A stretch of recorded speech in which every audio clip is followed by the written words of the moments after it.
إن الله لا يغفر أن يشرك به ويغفر ما دون ذلك لمن يشاء ومن يشرك بالله فقد ضل ضلالا بعيدا. الحمد لله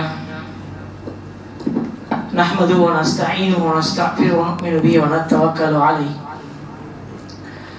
نعوذ بالله من شرور أنفسنا ومن سيئات أعمالنا. أما بعد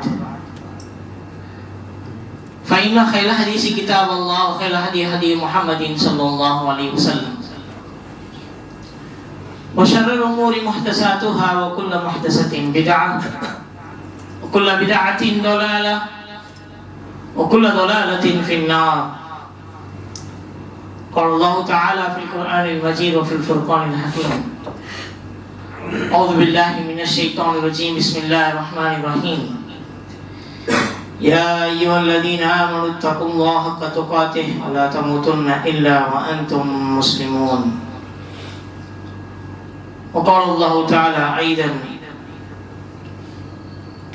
أبلغكم رسالات ربي وأنزل لكم وأعلم من الله ما لا تعلمون. قال النبي صلى الله عليه وسلم: الدين النصيحة الدين النصيحة الدين النصيحة إلى الآخر. இந்த உலகத்தை படைத்து பரிபாலித்துக் கொண்டிருக்கும் ரஹ்மான் அல்லாஹ்விற்கே புகழ் அனைத்தும் உரித்தாகுக. மேலும் அவன் சாந்தியும் சமாதானம் பெருமானார் முஹம்மது ஸல்லல்லாஹு அலைஹி வஸல்லம் அவர்கள் மீதும் அவருடைய அடிச்சுவற்றை அப்படியே பின்பற்றிய உத்தம சத்திய சஹாபாக்கள் மீதும் தாபஈகள் மீதும் தாபஈகள் மீதும் முக்கியமாக இங்கு வருகை தந்திருக்கும் அனைவர் மீதும் உலகத்தில் இருக்கும் அனைத்து முஸ்லிம்கள் மூமின்கள் மீதும் என் மீதும் இன்று ஜுமா என்று கூறி என்ற ஜும்மாவை ஆரம்பம் செய்கின்றேன்.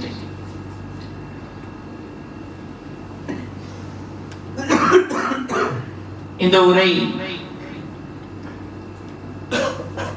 இதற்கு முன்னால்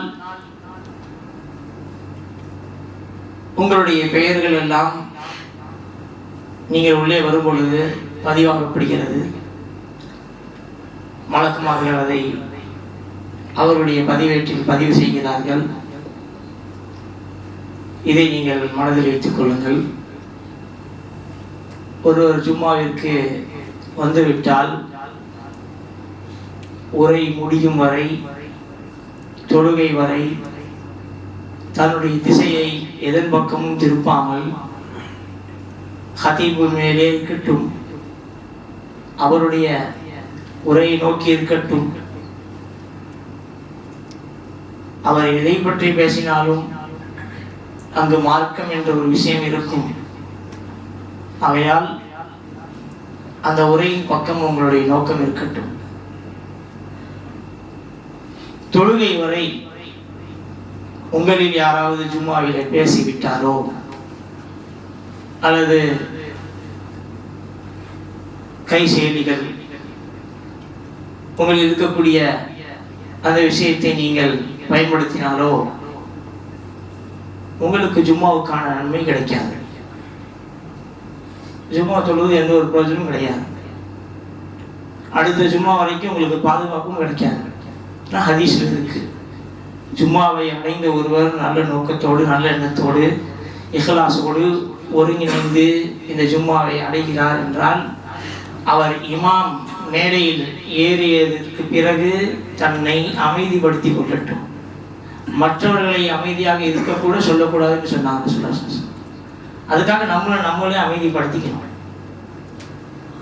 மற்றவங்க நன்மை எழுந்தா இந்த இடத்துல நீங்க கவலைப்பட தேவையில்லை.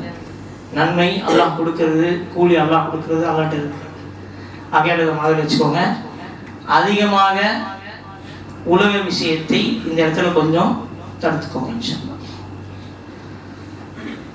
கணியத்திற்குரியவர்களே, அல்லாஹ்வின் அத்தீனுன் நசீஹா, நபிகள் நாயகம் ஸல்லல்லாஹு அலைஹி வஸல்லம் அவர்கள் சொன்னார்கள், மார்க்கம் அறிவுரையாகும். 3 முறை சொன்னார்கள். அத்தீனு நசீஹ, அத்தீனு நசீஹ, அத்தீனு நசீஹ. எந்த ஒரு விஷயத்தையும் நபிகள் நாயகம் ஸல்லல்லாஹு அலைஹி வஸல்லம் அவர்கள் சபையில் இருக்கும் பொழுது 3 முறை சொல்கிறார்கள் என்றால் அழுத்தமாக, ஆணித்தரமாக சொல்கிறார்கள் என்று பொருள். சாதாரண விஷயத்தை எல்லாம் 3 முறை நபிகள் நாயகம் ஸல்லல்லாஹு அலைஹி வஸல்லம் அவர்கள் சொன்னது கிடையாது.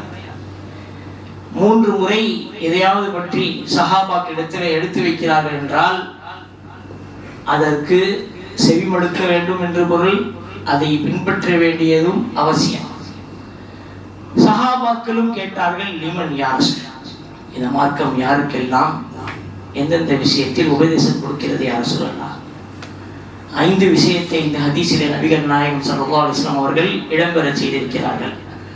முதலாவது சொன்னார்கள், இந்த மார்க்கம் உங்களுக்கு உபதேசம், இந்த மார்க்கத்தில் உங்களுக்கு உபதேசம் இருக்கிறது. யாருடைய விஷயத்தில் என்றால் லில்லாஹி. முதல் விஷயம் இந்த ஹதீஸில் பதிவிடப்பட்டது என்னவென்றால், அல்லாஹ்வுடைய விஷயத்தில் மார்க்கத்தில் உங்களுக்கு அறிவுரை இருக்கிறது.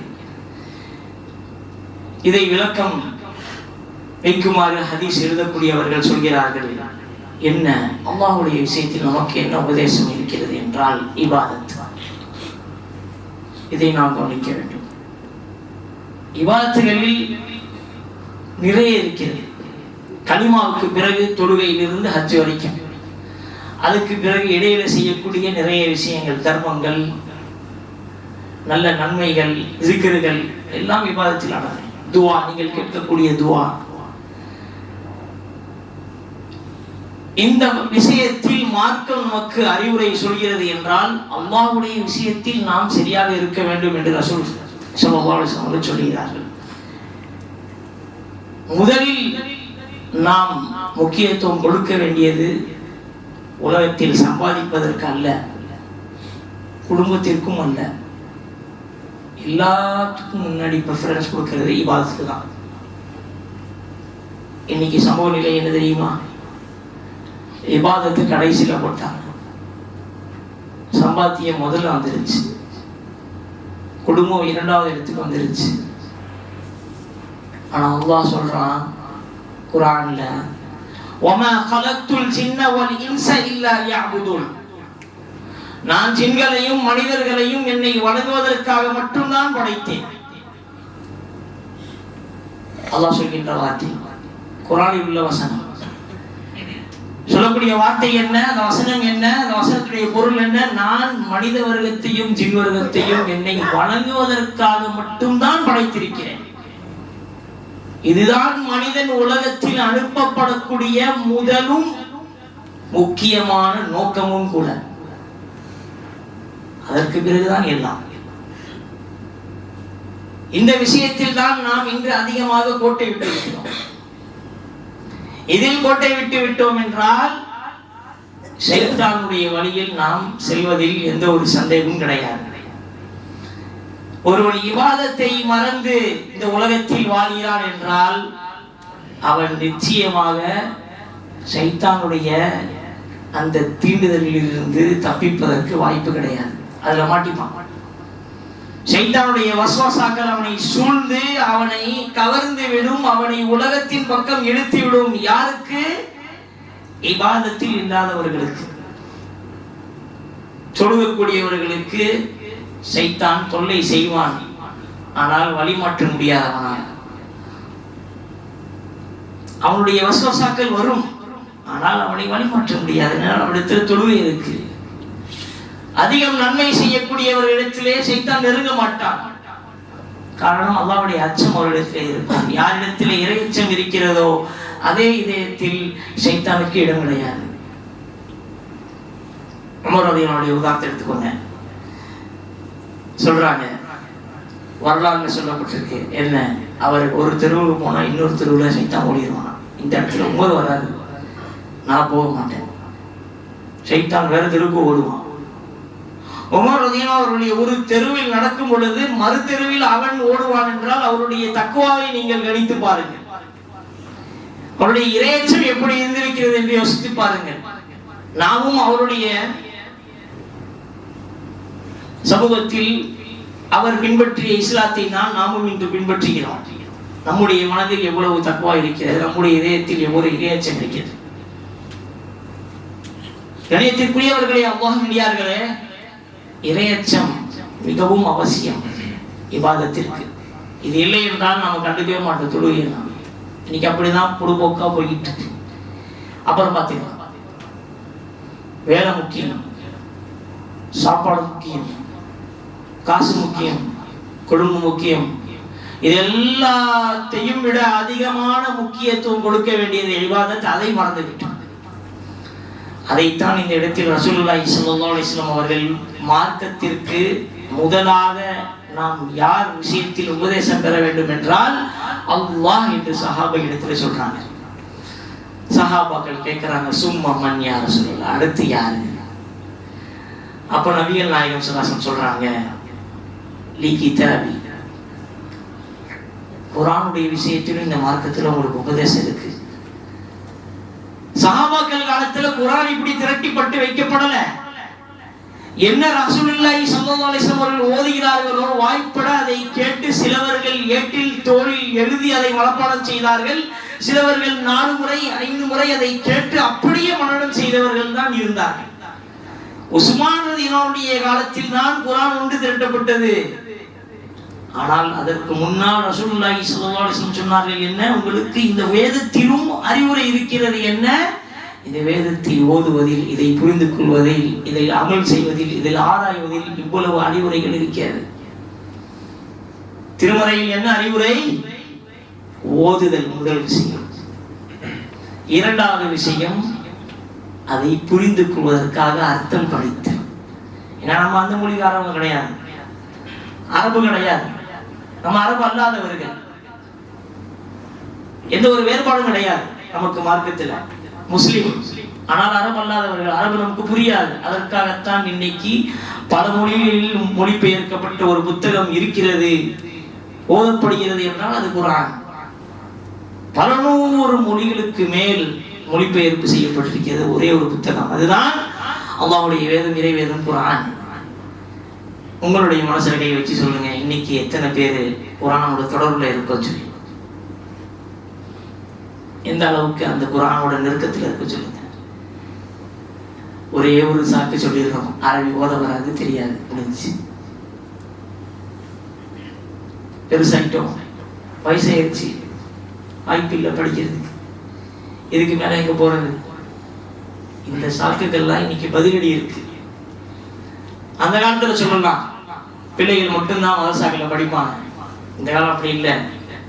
நீங்க உட்கார்ந்த இடத்துல உங்களுக்கு சொல்லிக் கொடுக்கறதுக்கு ஆசான்கள் இருக்காங்க, உஸ்தாதுமார்கள் தயாரா இருக்காங்க. யாருக்காக? யாரெல்லாம் சின்ன வயசுல குர்ஆனை படிக்காம இப்ப கவலைப்பட்டு இருக்காங்களோ அவங்களுக்காக. யோசிச்சு பாருங்க, எவ்வளவு பெரிய வாய்ப்பு. இப்ப நம்ம தப்பிக்க முடியாது, அல்லாஹ்ட்ட சொல்ல முடியாது, யா அல்லாஹ் எனக்கு வெக்கமா இருந்துச்சு, யா அல்லாஹ் நான் படிக்கல, எனக்கு நாவு திரும்பல, யா அல்லாஹ் நான் படிக்கல, சொல்ல முடியாது. ஏன்னா அல்லாஹ் அதற்கும் குர்ஆன்ல பதிலடி வச்சிருக்கான். வலகத் யஸ்ஸர்னல் குர்ஆன லிذிக்ரி ஃபஹல் மின் முத்தக்கிர். இந்த குர்ஆனை நாம் இலகுவாக்கி வைத்திருக்கிறோம், இதை படிப்பவர்கள் யாராக இருக்கிறீர்கள் என்று கேட்கிறான். யார் இதை படித்து உபதேசம் பெறக்கூடியவர்கள் இருக்கிறீர்கள் என்று அல்லாஹ் கேட்கிறான். ஃபஹல் மின் முத்தக்கிர், யாராவது இருக்கீங்களா? வலகத் யஸ்ஸர்னா, நிச்சயமாக இந்த குர்ஆனை நாம் ஈஸியாக்கி இருக்கிறோம்னு சொல்றான் அல்லாஹ். அப்ப நம்ம அல்லாஹ் சொன்னதை பொய்ப்பிக்க முடியுமா? குர்ஆன் கஷ்டம் சொல்ல முடியுமா? அல்லாஹ்வே ஈஸின்னு சொல்லி இருக்காங்க. அப்போ ஒருவன் கஷ்டம் சொல்றானா அப்ப அவன் அல்லாஹ் பொய் சொல்றான்னு அர்த்தம். நவுது பில்லாஹி மின் தாலிக். அல்லாஹ் இது பொய் படி சுமத்த முடியுமா? அல்லாஹ் பொய் சொல்லுவானா? யோசிச்சு பாருங்க, கண்டிப்பா முடியாது. நம்ம இந்த உலகத்துல வாழும் பொழுதே குர்ஆனோடு தொடர்பு இல்லாமல், அதை ஓத தெரியாமல், அது ஓத முடியாமல், அது ஓத முடியாது என்று சொல்லி அதை கஷ்டம் என்று சொல்கிறோம் என்றால் அல்லாஹ் சொன்ன அந்த வசனத்தை பொய்ப்பிப்பதற்கு சமம். அப்ப யோசிச்சுக்கோங்க, இந்த குர்ஆனில் நமக்கு உபதேசம் இருக்கு. கண்டிப்பா முதல் விஷயம் செய்ய வேண்டியது ஓதுதல். இரண்டாவது விஷயம் அதை புரிந்து கொள்வதற்கு அர்த்தம் படித்தல். மூன்றாவது விஷயம் அதையெல்லாம் தாண்டி ஆராய்தல். இந்த ஸ்டேஜ் வரைக்கும் நம்ம ஆளுங்க போறதே கிடையாது. உலமாக்களும் சரி ஆராய்ச்சி விஷயத்துல அதிகமாக போகிறது கிடையாது, விளக்கத்தோடு முடிச்சுப்பாங்க. ஆனால் இன்னைக்கு அதிகமாக யூதர்கள் குரானை ஆராய்ந்து கொண்டிருக்கிறார்கள். ஜூஸ் அதிகமாக குரானை ஆராய்ச்சிக்கிட்டு இருக்காங்க. அதில் அல்லாஹ் சில பேருக்கு ஹிதாயத்தை கொடுத்து மார்க்கத்தை கொடுக்குறான், சில பேர் அதை என்ன செய்ய மாற்றுறதுக்காக முயற்சி செய்கிறாங்க. நிறைய பேர் உங்களுடைய செயலிகள், உங்களுடைய மொபைல் ஃபோனில் பிளே ஸ்டோர்ல நீங்க போய் பாருங்க, நிறைய ஃபேக் குரான் ஆப் இருக்கு.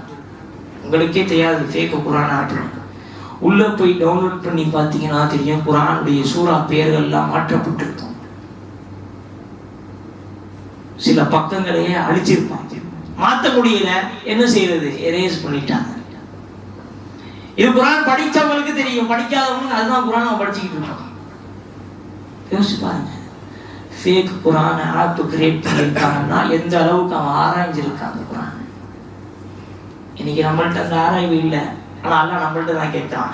அஃபலா யததப்பரூனல் குர்ஆன அம் அலா குலூபிஹிம் அக்ஃபாலுஹா. திருமறையில் அல்லாஹ் சொல்கின்றான், அவர்கள் அந்த குர்ஆனை ஆராய மாட்டார்களா, அவருடைய இதயங்களில் பூட்டு போட்டிருக்கிறதா என்று அல்லாஹ் கேட்கிறான். வீட்டுக்குள்ள திருடன் நுழையக்கூடாதுன்னு சொல்லிட்டு விதவிதமான பூட்டெல்லாம் வந்துருச்சு. இன்னைக்கு அந்த சாவியில போட்ட பூட்டு ஒரு காலம், இன்னைக்கு கதவோட சேர்ந்தே பூட்டு வந்துருச்சு. அது போல சைத்தானை உள்ள போட்டு நிறைய பேர் பூட்டிக்கிட்டாங்க, வெளியே விட மாட்டாங்க. குர்ஆனுக்கு வழி கிடையாது, நான் உலக விஷயத்தை மட்டும்தான் பின்பற்றுவேன், எனக்கு குர்ஆன்லாம் தேவையில்லைங்க. அது ஓதுறதுக்கு ஆள் இருக்கு, அதை மனப்பாடம் செய்யறதுக்கு பசங்க இருக்காங்க, ஆலிம் சாக்கள் இருக்காங்க, அதுக்கு பயான் செய்யறதுக்கு தஃசீர் உரையாளர்கள் இருக்காங்க, அவங்க பார்த்துப்பாங்க. நமக்கு என்ன, அதுக்கு என்ன தொடர்பு? அப்ப யூதர்கள் ஏன் ஆராய்கிறாங்க, கிறிஸ்தவர்கள் ஏன் குர்ஆனை ஆராய்கிறாங்க? ஏன்னா அவங்களுக்கு இந்த மார்க்கத்தை பற்றி தெரிஞ்சுக்கிறது ஆசை இருக்கு. ஒரு பக்கம் இந்த மார்க்கம் ஏதாவது ஒரு மாற்றத்தை ஏற்படுத்தலான்னு ஒரு சூழ்ச்சி. அது ரெண்டுமே நம்மகிட்ட இல்லையே. புரிஞ்சு பார்க்கலாம், என்ன இருக்கு தெரிஞ்சுக்கலாம், ஒண்ணுமே இல்லை. கண்ணியத்திற்குரியவர்களே, அல்லாஹ்வியார்களே, நாம் இப்படி இருந்தோம் என்றால் நமக்கு கொடுக்கப்பட்ட அந்த புத்தகம் முதலில் முத்தகீன் என்று சொல்லப்படுகிறதே, முத்தகீன்களுக்கு அது வழிகாட்டியாகும் என்று ஒரு இடத்திலே அல்லாஹ் சொல்கின்றான். முதலில் நாஸ், மக்களுக்கு அனைவருக்கும் வழிகாட்டி.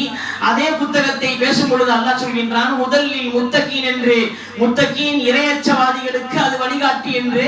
அப்பொழுது நாம் இறையச்சவாதிகள் இல்லையா? நாம் இறையச்சம் உள்ளவர்கள் இல்லையா? சொல்லுங்க. இந்த உலகத்தில் அல்லாஹ் நமக்கு ஒரு பொக்கிஷத்தை கொடுத்து, அந்த பொக்கிஷத்தை இன்னும் தூசி தட்டும் அளவிற்கு பள்ளிகளுடைய கபோர்டுகளிலே அடுக்கி வச்சு, வீடுகளிலே உயரமான இடத்திலே பல கலர் துணியெல்லாம் கட்டி வச்சு, அதை துறக்க முடியாத அளவுக்கு முடிச்சு போட்டு, அக்கா தங்கச்சிக்கு கல்யாணம் வந்தா தலையில தூக்கி வச்சு போறக்கூடிய நிலை நமக்கு இன்னைக்கு குர்ஆன்ல இருக்கு. இந்த குர்ஆனுடைய நிலையை சொல்றேன். அந்த குர்ஆன் இறங்கியதோ அற்புதம், ஒரு மிகப்பெரிய மிராக்கிள். சிறுக 23 வருடம் அந்த குர்ஆன் இறங்கியது. அல்லாஹ் பல விதமா அதை இறக்கி வச்சான், ரசூலுல்லாஹ்வுடைய மனதில் பதிய வச்சான். உஸ்மான் ரலியல்லாஹு காலத்துல எல்லா கிட்ட இருந்து திரட்டி அதை முஸ்ஹஃப் ஆக்குனாங்க, அதை வடிவமைத்தாங்க. இன்னைக்கு அந்த குர்ஆன் நீங்க கேட்கக்கூடிய அந்த டிசைன்ல கிடைக்கக்கூடிய நிலை இன்னைக்கு இருக்கு. ஆனா அதை யாரும் படிக்கிறதுக்கு இல்லை. கலர் கோட்டட் குர்ஆன் வேணுமா? இருக்கு. தமிழாக்கத்தோட வேணுமா? இருக்கு. ரோமன் இங்கிலீஷ்ல வேணுமா? கூட இருக்கு. யோசிச்சு பாருங்க, எவ்வளவோ முயற்சிகள் எல்லாம் நம்முடைய முன்னோர்கள் செய்திருக்கிறார்கள் என்றால் எதற்காக? கண்ணாடியில மியூசியம்ல வச்சு அதை பார்க்கறதுக்காக கிடையாது, ஓதுறதுக்காருங்க. சில பேர் இன்னைக்கு கேள்வி கேட்கறாங்க, ஹஸ்ரத் எனக்கு அரபி வரல, தமிழ் மட்டும் படிச்சுட்டு போயிட்டா அதுக்கு நீ தமிழ் புக்கை எடுத்து வாசிக்கலாமா? குர்ஆன் எதுக்கு எது படிக்க? தமிழ் புக்கை எடுத்து வாசிச்சுக்கோ. குர்ஆன் அல்லாஹ் சொல்றான், குர்ஆனன் அரபியன், நாம் அதை அரபியில் இறக்கினோம். அந்த ஒரு வார்த்தை, ஒரு எழுத்துக்கு ரசூலுல்லாஹ் 10 நன்மைன்னு சொல்றாங்கன்னா அது தமிழாக்கத்தை படிச்சா மட்டும் கிடையாது, அரபியோடு படிச்சானா ஒரு எழுத்துக்கு 10 நன்மை. அலிஃபுன் ஹர்ஃபுன் லாமுன் ஹர்ஃபுன் மீமுன், அலிஃப் லாம் மீம் 30 நன்மை என்று சொன்னார் ரசூலுல்லாஹி ஸல்லல்லாஹு அலைஹி வஸல்லம். அப்ப யோசிச்சு பாருங்க, ஒரு எழுத்துக்கு 10 நன்மை. ஒரே ஒரு லைன்ல மட்டும் நீங்க கிட்டத்தட்ட ஒரு 50 எழுத்துக்களை பார்க்கலாம். 50-20 எழுத்துக்கள் குர்ஆனுடைய சைஸை பொறுத்து எவ்வளவு நன்மைகள். எத்தனையோ பேருக்கு இது கூட தெரியாது, அப்படி படிச்ச நன்மை இருக்கா? கண்ணியத்திற்குரியவர்களே, அல்லாஹ் அடியார்களே, நம்மகிட்ட அல்லாஹ் கேள்வி கேட்க வேண்டியதை கேட்டுத்தான். இன்னைக்கு பதில் சொல்ல வேண்டியது நம்ம தான், மறுமையிலும் பதில் சொல்ல வேண்டியது நாம தான். இந்த குர்ஆனை நான் ஒண்ணு கொடுத்தேனே, நீ என்ன செஞ்சேன்னு கேட்பாங்க. நம்ம சொல்லுவோம் கரைச்சி குடிச்சோம், தாவிஸ் ஆக்கி கழுத்திலேயோ இடுப்புலையோ தொங்க விட்டோம், தங்கச்சி கல்யாணத்துல அக்கா கல்யாணத்துல தம்பியை வந்து தலையில தூக்க விட்டோம், இதுதான் சொல்லுவோம். இன்னைக்கு குர்ஆனை வச்சு இதுதான் செஞ்சுக்கிட்டு இருக்காங்க. இன்னைக்கு குர்ஆனை வச்சு இதுதான் நம்முடைய மக்கள் செய்யறாங்க. 70% மக்கள் குர்ஆனை ஓதுறதே கிடையாது. 30% மக்கள்ல 20% மக்கள் குர்ஆனை ஓதுகிறார்கள். 10% மக்கள் அந்த குர்ஆனை ஓதணும்னு நினைப்பாங்க, ஆனா ஓத மாட்டாங்க. வாரத்துல ஒரு நாள் மட்டும், இல்லை வாரத்துல 2 நாள், எப்பயா டைம் கிடைக்கும் போது. ஆனா அந்த குர்ஆன் மறுமையில் என்ன செய்யுமா? அல்லாஹ்வுடைய தூதர் சொல்றாங்க, இன்னஹு யக்தி பிக்கும் யௌமல் கியாமா ஷஃபியான் என்று சொல்றாங்க. ஃபக்ரஉல் குர்ஆன், சஹாபாக்களை பார்த்து சொல்கிறார், இந்த குர்ஆனை ஓதுங்கள் சஹாபாக்களே, தோழர்களே. ஃபைன்னஹு யக்தி பிக்கும் யௌமல் கியாமத்தி ஷஃபியான், மறுமை நாளன்று அது சிபாரிசு செய்வதற்காக அங்கே அல்லாஹ்விடத்திலே வந்து நிக்குமா. அப்ப யோசிப்பார், நபிமார்களுக்கு வாய் மூடப்படும், பேச முடியாது அங்க அந்த இடத்துல மறுமை நாள்ல. சிபாரிசு செய்வதற்கு யாராலையும் முன்வர முடியாது. பெற்ற தந்தையாக இருக்கட்டும், தாயாக இருக்கட்டும், உற்றார் உறவினர்கள், சகோதரர்கள், நண்பர்கள், தோழர்கள், யாராக இருந்தாலும் அவங்க வாய் திறக்க முடியாது. அல்லாஹ் யாருக்கு உத்தரவிடுகின்றானோ, பர்மிஷன் யாருக்கு கொடுக்கப்படுகிறதோ அவர்கள் மட்டும்தான் பேசுவார்கள். அப்ப இந்த குர்ஆனை பற்றியும் சொல்லப்படுகிறது, அது வந்து முறையிடுமாயா? அல்லாஹ் இவர் என்ன ஓதுனாரு, இவருக்கு சொர்க்கத்துக்குரிய அல்லாஹ், இவர் டெய்லி படிச்சாரு அல்லாஹ், எனக்காக நேரத்தை ஒதுக்கினாரு அல்லாஹ், இவருக்கு சொர்க்கத்துக்குரிய அல்லாஹ். இந்த குர்ஆன் அல்லாஹ் என்ன செய்வான்? பேசுவதற்கான ஆற்றல் திறனை கொடுப்பான். அது அல்லாஹ்ட்ட பேசும். ஆச்சரியமே யோசிக்காதீங்க, எப்படா குர்ஆன் பேசும்? அல்லாஹ் குர்ஆன்ல சொல்றான் கை காலே பேசும். அப்ப பாயிண்ட் சிங்காவதா இல்லையா? கை கால் பேசும், ரோமங்கள் பேசும் சொல்லி அல்லாஹ் குர்ஆன்ல சொல்றான். மறுமை நாள் அன்று வாய்களில் கூட்டு போடப்படும் என்று அல்லாஹ் சொல்கிறான். நம்முடைய கைகால்கள் நமக்கு எதிராக சாட்சி சொல்கிறோம் என்று அல்லாஹ் சொல்கின்றான். அப்பொழுது நீங்கள் ஓதிய குர்ஆன் உங்களுக்கு வந்து அங்க சாட்சி சொல்ல, அல்லாஹ் சொல்லுங்க. அதிகமா இந்த விஷயத்துல மூளையை திணிக்கிறவங்க முட்டாளாயிடுவாங்க. அதிகமா இந்த விஷயத்துல மூளையை திணிச்சு யோசிக்கிறவங்க முட்டாளாயிடுவாங்க. ஏன்னா இது அல்லாஹ்வுடைய விஷயம், அல்லாஹ்வுக்கு மட்டும்தான் தெரியும். அல்லாஹ் சொல்லியிருக்கானா கைகால் பேசும், ரோமங்கள் பேசும்னா பேசும். ரசூலுல்லாஹி ஸல்லல்லாஹு அலைஹி வஸல்லம் சொன்னாங்க, அது சிபாரிசு செய்யும்னா அந்த குர்ஆன் செய்யும். அது அவருடைய கல்வியால அவர் சொல்லல, அல்லாஹ் கொடுத்த கல்வியை வச்சு அவர் சொன்னார். அடுத்ததாக சொன்னாங்க அலி சுன்னதி. மூணாவதாக அல்லாஹ், கிதாப், சுன்னா. இந்த சுன்னத்தான விஷயங்கள், அந்நபி, என்னுடைய விஷயங்களிலும் உங்களுக்கு உபதேசம் இருக்கிறது என்று சொன்னார். என்னுடைய அமல்களிலும் உங்களுடைய வாழ்க்கையில் நிறைய உபதேசம் இருக்கிறது தோழர்கள் என்று சொன்னார்கள். என்னென்ன? நிறைய அமல்கள். கழிவறையில் செல்வதிலிருந்து, கழிவறைக்கு வெளியே வரும்பொழுது, சாப்பிடுவதிலிருந்து, சாப்பாடு பிறவிலிருந்து, வீட்டுக்கு உள்ள போவதிலிருந்து, வீட்டுக்கு வெளியே வருவதிலிருந்து, வாகனத்தில் பயணிக்கும் பொழுது, வாகனத்தில் இறங்கும் எல்லா விஷயத்திற்கும் ரசூலுல்லாஹி ஸல்லல்லாஹு அலைஹி வஸல்லம் அவர்கள் அழகான முறையை சொல்லி தந்திருக்கிறார்கள். அதற்கு ஓத வேண்டிய துஆக்களையும் சஹாபாக்களுக்கு புகட்டிருக்கிறார்கள். எத்தனை பேர் வரீங்க வண்டியில, என்ன வேணாலும் ஆகலாம், மனசுல வச்சு சொல்லுங்க, யாருக்கு சஃபருடைய துவா தெரியும்? வண்டியில உட்கார்ந்த உடனே பிரயாண துவா யாருக்கு தெரியும் சொல்லுங்க? இந்த அழகான சுன்னத்தை யாரை பின்பற்றா சொல்லுங்க? எத்தனை பேர் வீட்டுல போறீங்க, உள்ள சலாம் சொல்லிட்டு போங்கன்னு நபிகள் நாயகம் ஸல்லல்லாஹு அலைஹி வஸல்லம் சொன்னாங்களே, அதை யாரெல்லாம் பின்பற்றுறீங்க? சில பேர் இன்னைக்கு லாஜிக்கா யோசிக்கிறாங்க, ஹஜ்ரத் தாலிம்கள் தான் இருக்குல்ல, நம்ம எதுக்கு கத்திக்கிட்டு, ஆனால் காலிங் பெல்ன்றது அவங்கள கூப்பிடுறது கதவு வரைக்கும். கதவு திறந்து உள்ள போகும்பொழுது சலாம் சொல்லிட்டு போகலாம்ல. இதுல என்ன இருக்கு? ஏதாவது வயசு குறைஞ்சிருக்குமா சலாம் சொன்னா? இல்லை ஏதாவது வயசு கூட ஆயிடுமா சலாம் சொன்னா? சொல்லுங்க. எவ்வளோ அழகான சுன்னத் இது. இன்னைக்கு யாரும் பின்பற்றா சொல்லுங்க? வீட்டுக்கு போனோடனே தடால் புடான்னு ஏதாவது அடிச்சு தூக்கி போட்டு தண்ணியை கொண்டு வா, அதை கொண்டு வா, டீயை கொண்டு வா, காஃபியை உள்ள போகும்பொழுது ஒரு துவா, அஸ்ஸலாமு அலைக்கும் வரஹ்மத்துல்லாஹி வபரகாத்துஹு. உள்ள இருக்கவங்களுக்கு ஒரு அமைதியை நிலவிட்டு உள்ள போவான்னு பார்த்தா கிடையாது. போனவனா பேக ஒரு பக்கம் கடாசுவான், ஷூவை ஒரு பக்கம் கடாசுவான், எல்லாத்தையும் ஒரு பக்கம் கடாச்சிட்டு இருக்கிற காலையிலிருந்து சாயங்காலம் இருக்கிற எல்லா டென்ஷனையும் அந்த ஒரு இடத்துல நட்டுவான். அதை சுகமாக்குறதுக்கு தான் எல்லாம் அந்த துவாவை சொல்லுவான். அவங்களும் உங்களுக்கு அந்த துவா திருப்பி கொடுப்பாங்க. வாலைக்கும் முஸ்ஸலாம்.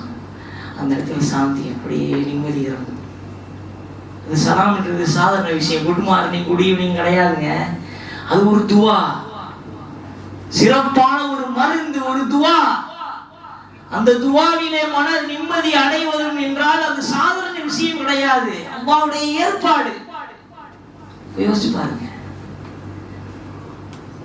இப்படி சின்ன சின்ன சுன்னத்தை எல்லாம் இன்னைக்கு விட்டாச்சு. கரண்டை காலுக்கு கீழே ஆடை அணிய கூடாதுன்னு சொல்றாங்க. இன்னைக்கு நிறைய பேர் அதான் செய்யறாங்க. கரண்டை காலுக்கு கீழே ஆடை அணிகிறது இன்னைக்கு ஃபேஷன் ஆயிடுச்சு. ஃபேஷன். அது படைக்கி விட்டா, படைக்கி இந்த மாதிரி மடக்கி போட்டா அசிங்கம், நல்லா இல்லை. It's not good. பார்க்கறதுக்கே அருவருப்பா இருக்கு. It's weird. நல்லா இல்லை பையன், இப்பெல்லாம் போடக்கூடாது. ஸ்டைலாக விடுங்க, தொடர்ந்து விடுங்க, ஒன்றும் பிரச்சனை இல்லை. தொழுகைக்கு மட்டும்தான் மடக்கி விட்டு தொழுகைக்கு வரணும் கிடையாதுங்க. You have to follow whole day. முழு நாளும் இதை பின்பற்றணும் நீங்க. ஏன்னா ரசூலுல்லாஹி ஸல்லல்லாஹு அலைஹி வஸல்லம் சொன்னாங்க, ஹுயலா, ஆடையை கரண்டை காலுக்கு கீழே விட்டு நடப்பவனை அல்லாஹ் மறுமை நாளிலே சுத்தப்படுத்த மாட்டான், பார்க்கவும் மாட்டான். லா யன்சுருல்லாஹ். அல்லாஹ் அவர்களை பார்க்கவும் மாட்டான், அல்லாஹ் அவர்களை சுத்தப்படுத்தவும் மாட்டான் என்று அல்லாஹ்வுடைய தூதர் கடுமையான வார்த்தையை பயன்படுத்தி இருக்கிறார்கள். யார? கரண்டை காலுக்கு கீழே ஆடை அணிஞ்சு சுத்தவங்களுக்கு. யோசிப்பாங்க. அடுத்ததாக சொன்னாங்க, சொன்னதுக்கு பிறகு ஒலி